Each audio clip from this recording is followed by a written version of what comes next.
দশমমান শ্ৰেণী নিজে উদ্যোগ লৈ তেওঁলোকে বিদায় সভাখন আয়োজন কৰিছে। দশমমান শ্ৰেণীৰ ল'ৰা ছোৱালীখিনিয়ে কি কয় সেইখিনি তোমালোকে শুনিবা আৰু কৰিবা। শিক্ষাগুৰুসকলৰ আশীৰ্বাদ ল'বলৈ তোমালোকে চেষ্টা কৰা, প্ৰয়াস কৰা। তেনেকৈ তোমালোকে যদি অকণমান শৃংখল হৈ যোৱা, সভা এখন চলাবৰ কাৰণে প্ৰথমতে এজন সভাপতিৰ প্ৰয়োজন হয়। প্ৰথমতে সেই সভাপতিজন চিনাক্ত কৰিবা, তেওঁক বৰণ কৰাব লাগে। গতিকে আজিৰ এই তোমালোকৰ দশমমান শ্ৰেণীৰ বিদায়ী সভাখনৰ সভাপতিৰ আসন গ্ৰহণ কৰিবলৈ আমাৰ বিদ্যালয়ৰ প্ৰধান শ্ৰী চন্দন সিং ডাঙৰীয়াক সভাপতিৰ আসন গ্ৰহণ কৰিবলৈ মই অনুৰোধ জনালোঁ। ধন্যবাদ।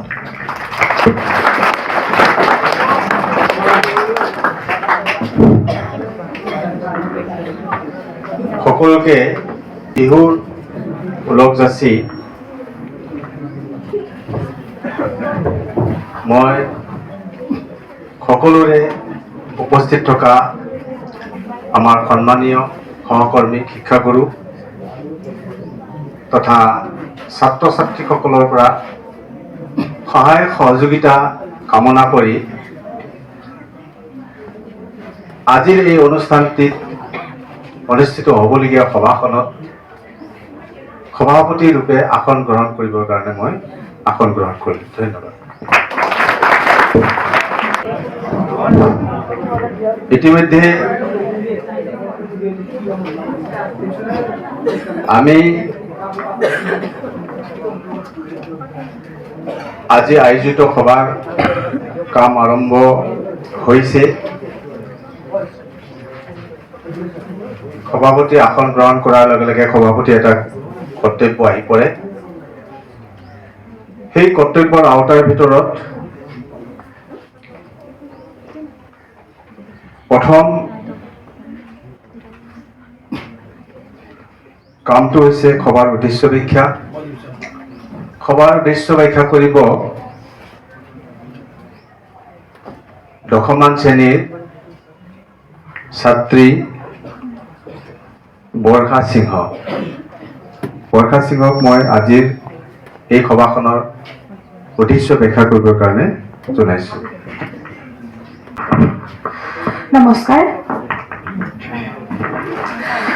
সভাত উপস্থিত মাননীয় সভাপতি মহোদয়, সন্মানীয় শিক্ষাগুৰুসকল আৰু মৰমৰ বন্ধু বান্ধৱী তথা ভাতৃ ভণ্টীসকল, সকলোলৈকে সভাত অংশগ্ৰহণ কৰিবলৈ অশেষ ধন্যবাদ জ্ঞাপন কৰিলোঁ। আজি জানুৱাৰী 2026 বৰ্ষৰ 9 তাৰিখে আমি দশমমানৰ সকলো ছাত্ৰ ছাত্ৰীৰ বিদ্যালয়ত শেষটো দিম। সেয়ে আজিৰ সভাত আমি আটাইবোৰ দশম শ্ৰেণীৰ ছাত্ৰ ছাত্ৰীসকলে একগোট হৈ সন্মানীয় শিক্ষাগুৰুসকলৰ পৰা আশীৰ্বাদ লৈ আগন্তুক জীৱনত সফল হোৱাৰ ইচ্ছাৰে বিদ্যালয়ৰ পৰা বিদায় ল'বলৈ সাজু হৈছোঁ। আজিৰ সভাৰ উদ্দেশ্য ইমানেই। ধন্যবাদ।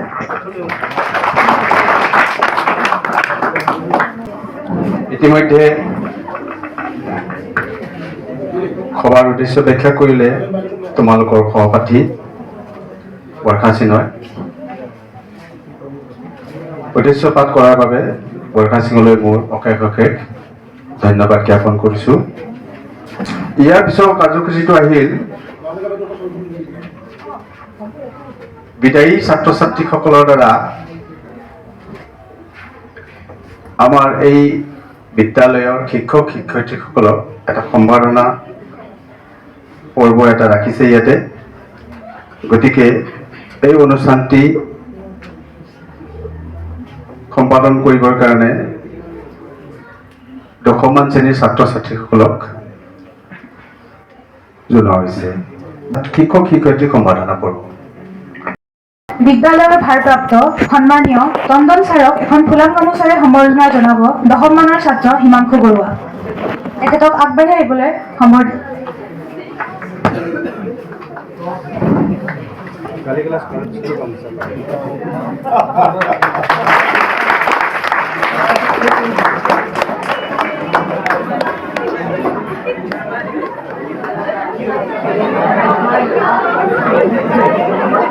ইয়াৰ পাছত সন্মানীয় মীৰা বাইদেউক এখনি ফুলাম গামোচাৰে সম্বৰ্ধনা জনাব দশমমানৰ ছাত্ৰ আদিত্য সিনহা।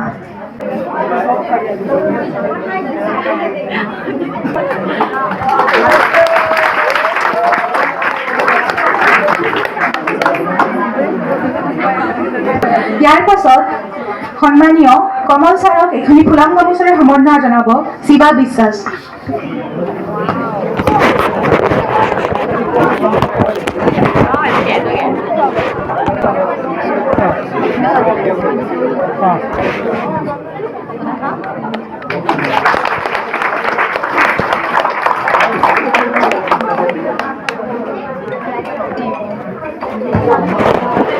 ইয়াৰ পাছত সন্মানীয় ব্ৰজেশ্বৰী বাইদেউক এখনি ফুলাম গামোচাৰে সম্বৰ্ধনা জনাব পূৰ্ণিমা ৰয়।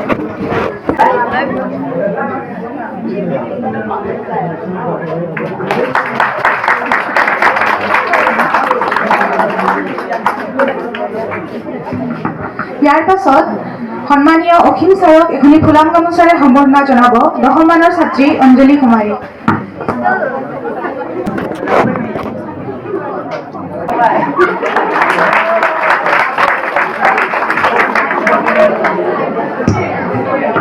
ইয়াৰ পাছত সন্মানীয় উপেন্দ্ৰ ছাৰক এখনি ফুলাম গামোচাৰে সম্বৰ্ধনা জনাব 10 মানৰ ছাত্ৰী মীনাতী মন্ত্ৰী।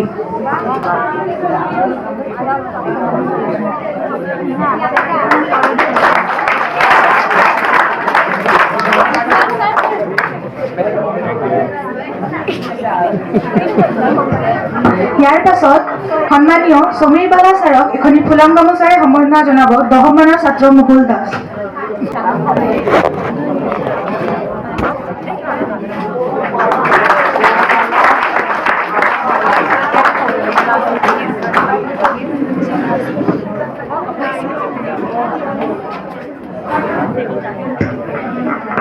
ইয়াৰ পাছত সন্মানীয় চিএম ছাৰক এখনি ফুলাম গামোচাৰে সম্বৰ্ধনা জনাব 10 মানৰ ছাত্ৰী প্ৰেমলতা দেৱী।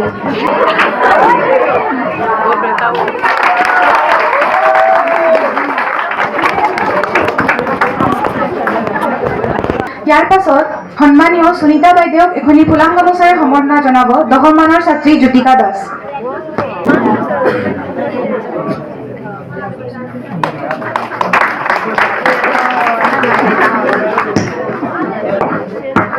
ইয়াৰ পাছত এখনি ফুলাম গামোচাৰে সম্বৰ্ধনা জনাব সন্মানীয় নয়নিকা বাইদেউক 10 মানৰ ছাত্ৰ অমিত ভূমিক।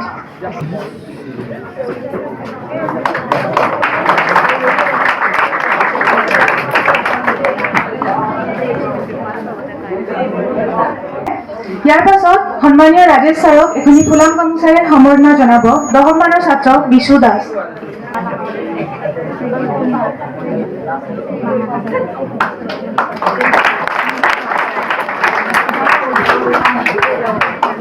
ইয়াৰ পাছত সন্মানীয় জিতেন্দ্ৰ ছাৰক এখনি ফুলাম গামোচাৰে সম্বৰ্ধনা জনাব 10 মানৰ ছাত্ৰ TH অমিত সিংহা।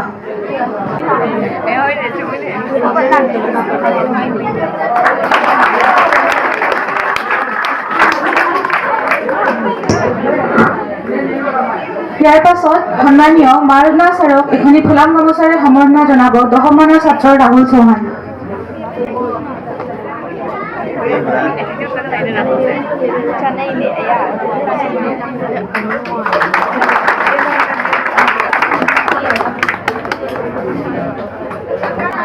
ইয়াৰ পাছত সন্মানীয় অংকুৰ ছাৰক এখনি ফুলাম গামোচাৰে সম্বৰ্ধনা জনাব 10 মানৰ ছাত্ৰ অমিত দেৱনাথ।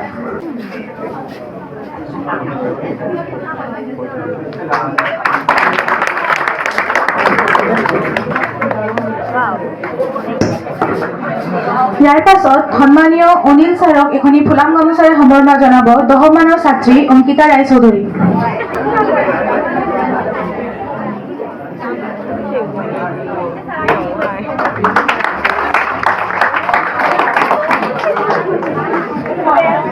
ইয়াৰ পাছত সন্মানীয় জ্যোতিকা বাইদেউক এখনি ফুলাম গামোচাৰে সম্বৰ্ধনা জনাব 10 মানৰ ছাত্ৰ সন্দীপ ছেত্ৰী।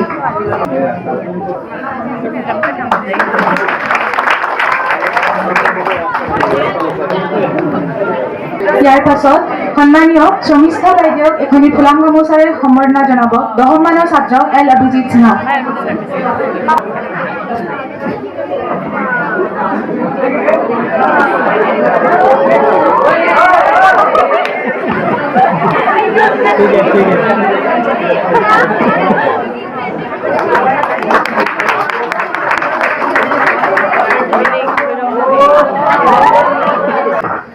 ইয়াৰ পাছত সন্মানীয় প্ৰতিভা বাইদেউক এখনি ফুলাম গামোচাৰে সম্বৰ্ধনা জনাব 10 মানৰ ছাত্ৰী ৰিয়া কুণ্ডু।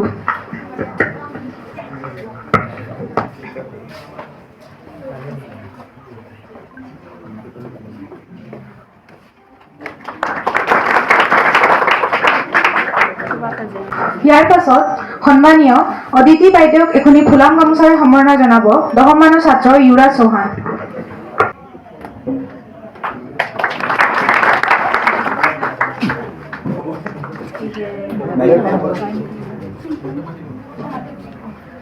এইখিনিতে আমাৰ প্ৰথমটো কাৰ্যসূচী সম্বৰ্ধনা কাৰ্যৰ অন্ত পৰিল।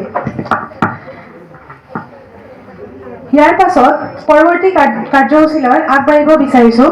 আমি 10 মানৰ ছাত্ৰ ছাত্ৰীসকলে আমাৰ তৰফৰ পৰা বিদ্যালয়লৈ এটি উপহাৰ আগবঢ়াব বিচাৰিছো। উপহাৰৰ সৈতে তেওঁলোকক আগবাঢ়ি আহিবলৈ অনুৰোধ জনোৱা হ'ল।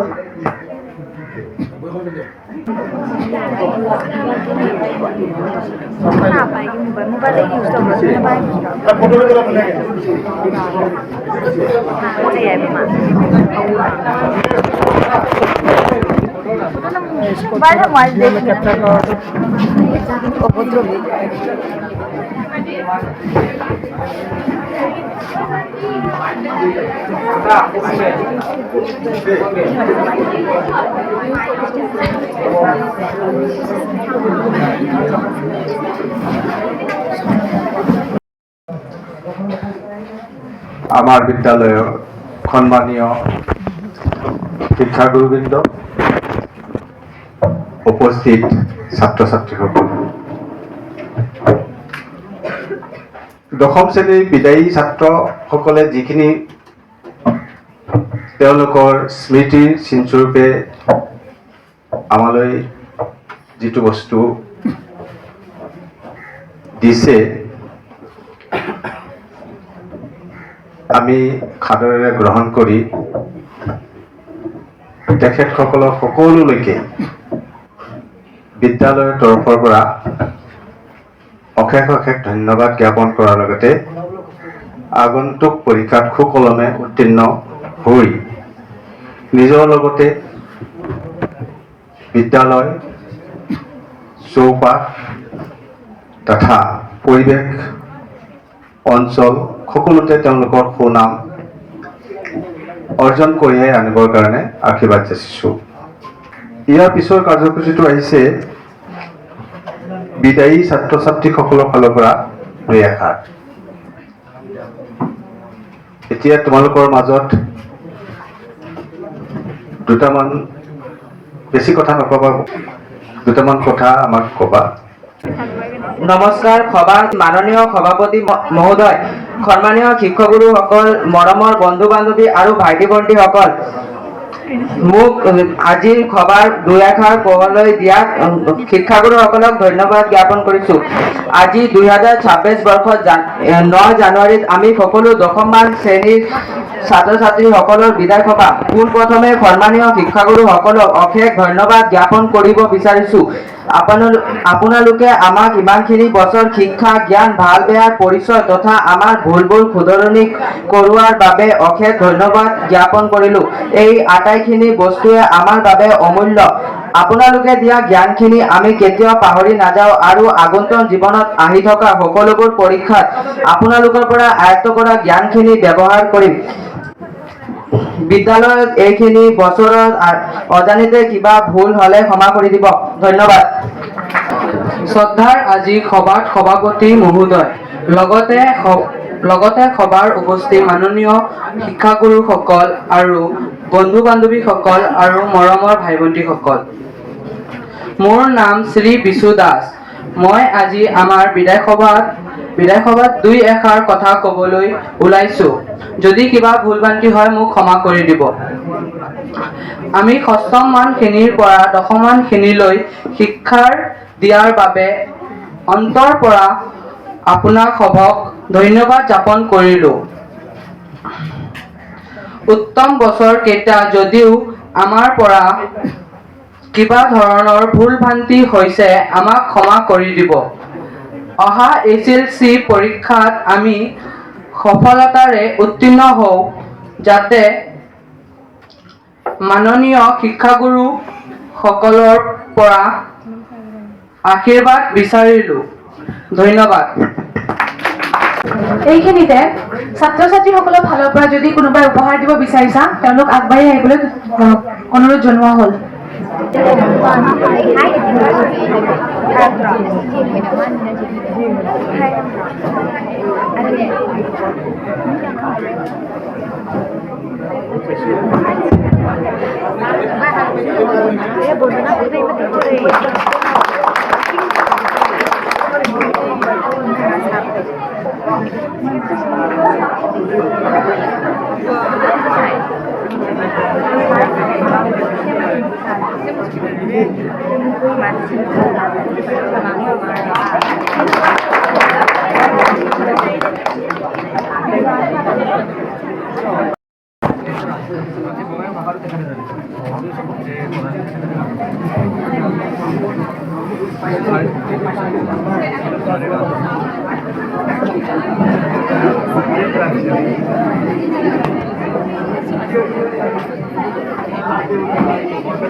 নৱমমান শ্ৰেণীৰ ছাত্ৰ ছাত্ৰীসকলৰ ফালৰ পৰা দিনটোৰ লগত সংগতি ৰাখি কিবা ক'বলগীয়া আছে যদি আহি কোৱা, যদি নাই তেতিয়াহ'লে আমাৰ পৰৱৰ্তী কাৰ্যসূচীলৈ আগবাঢ়ি আছেনে? নৱমমান শ্ৰেণীৰ ছাত্ৰ ছাত্ৰীৰ ফালৰ পৰা নাই নহয়?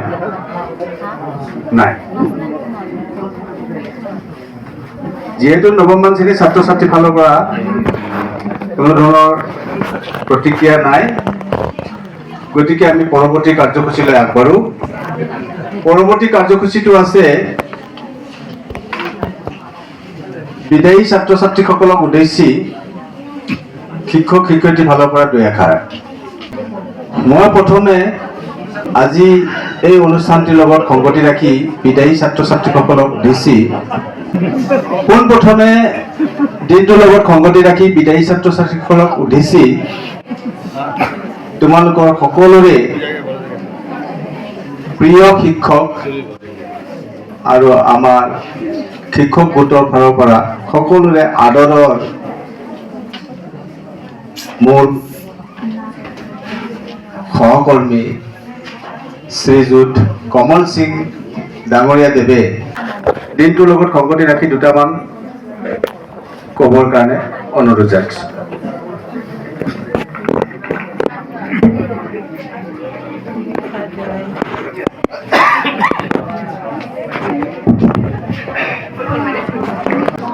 সন্মানীয় আজিৰ সভাৰ সভাপতি মহোদয় আৰু লগতে উপস্থিত আমাৰ বিদ্যালয়ৰ শিক্ষাগুৰুসকল আৰু আমাৰ বিদ্যালয়ৰ প্ৰিয় ছাত্ৰ ছাত্ৰীসকল, আজি এই বিদায় সভাৰ লগত সংগতি ৰাখি মই দুই এষাৰ কথা ক'বলৈ ওলাইছোঁ। বেছি দীঘলীয়া ক'বলৈ নাযাওঁ। বিদায়ী ছাত্ৰ ছাত্ৰী, তোমালোকে আগন্তুক 2024 বৰ্ষৰ SSLC পৰীক্ষা দিবলৈ ওলাইছা, গতিকে সেই পৰীক্ষা দিবলৈ যাওঁতে তোমালোকে কি কি কথা মনত ৰাখিব লাগিব এইখিনি কথাও মই অকণমান তোমালোকক মেছেজ হিচাপে দিব বিচাৰিছোঁ। প্ৰথমতে তোমালোকে যিটো পৰীক্ষা তাৰ আগতে তোমালোকে ৰেডি হ'ব লাগিব। নিৰ্দিষ্ট সময়ৰ আগতে স্কুল পোৱাকৈ তোমালোকে খুব ধৈৰ্য ধৰি পেলাই মনে মনে শুনিবা। খুব ধুনীয়া এটা মেছেজ তোমালোকৰ কমল ছাৰে কৈ আছে, যিটো নেকি আগন্তুক পৰীক্ষাত তোমালোকৰ কাৰণে 100% কামত আহিব। 100%।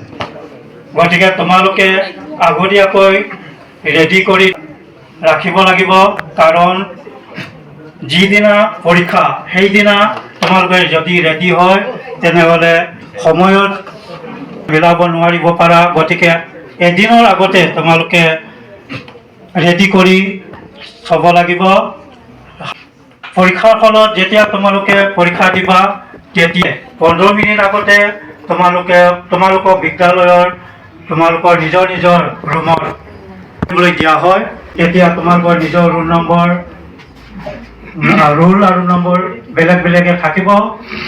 তোমালোকে ক্লাছ 10 এতিয়া প্ৰিটেক্সলৈকেতো ৰোল নম্বৰ একেই, কিন্তু যেতিয়া ফাইনেল পৰীক্ষা তোমালোকৰ ৰোল আৰু নম্বৰ বেলেগ বেলেগ হ'ব, সেইবিলাক স্পষ্টকৈ লিখিবা। আৰু কেতিয়াও তোমালোকৰ নাম লিখিব নালাগে। পৰীক্ষাৰ যিটো প্ৰশ্ন কাকত সেইখিনি তোমালোকে ভালকৈ চাবা, যাতে লাগি কিছুমানৰ ক্ষেত্ৰত কি কৰে, প্ৰশ্ন কাকতখন এঠাৰে লাগি থাকে, গতিকে এইখিনি তোমালোকে লাগি আছে নেকি তোমালোকে ভালদৰে চেক কৰিবা। মই নিজেও ভুক্তভোগী, কাৰণ মই যেতিয়া মেট্ৰিক পৰীক্ষা দিছিলোঁ সেই সময়ত আৰু নাই বুলি মই ভাবিছিলোঁ, কিন্তু পিছত ওলাই আহি দেখিলোঁ কিছু তোমালোকেও সাৱধান হ'বা।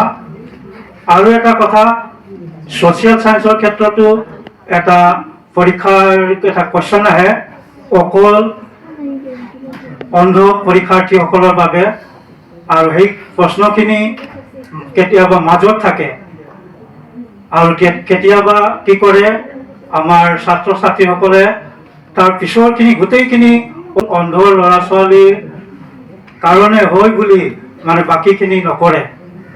গতিকে এইটো চাবা, তোমালোকে মাত্ৰ এটা কুৱেশ্যনে থাকিব, এই কুৱেশ্যনটোহে তোমালোকে নকৰিবা। এই কুৱেশ্যনটো কৰিলেও নম্বৰ নাপায়। তোমালোকে যেতিয়া পৰীক্ষা দিবা, যদি কিবা কাৰণত বাহিৰলৈ যদি যাব বিচাৰা তেতিয়াহ'লে বেছি সময় বাহিৰত নাথাকিবা, ৰুমৰ ভিতৰত আহিবলৈ চেষ্টা কৰিবা। আৰু এটা কথা মই ক'ব বিচাৰোঁ, ছাত্ৰ জীৱনত সকলো লাগিব, কাৰণ আমাৰ নিজৰ ভাগ্যৰ নিৰ্মাতা আমি নিজেই, আমাৰ ভাগ্যটো আমি নিজেই নিৰ্মাতা কৰিব লাগিব। কাৰণ মই যদি ঠিক কামত ঠিক পথত যদি যাব বিচাৰোঁ তেতিয়াহ'লে মই নিজেই ঠিক হ'ব লাগিব। কোনেও মোক বেলেগ পথত বা অন্য পথত নিব নোৱাৰে। মই এইখিনি মই ক'ব বিচাৰোঁ। আগন্তুক পৰীক্ষাৰ কাৰণে তোমালোক সকলোৱে সুখ্যাতিৰে পৰীক্ষা উত্তীৰ্ণ হ'ব পাৰা আৰু ভৱিষ্যত উজ্জ্বল যাতে হয়, তাৰ কাৰণে ঈশ্বৰৰ ওচৰত তোমালোকৰ ভৱিষ্যত উজ্জ্বল কামনা কৰি মোৰ বক্তব্য ইয়াতে সামৰণি মাৰিলোঁ।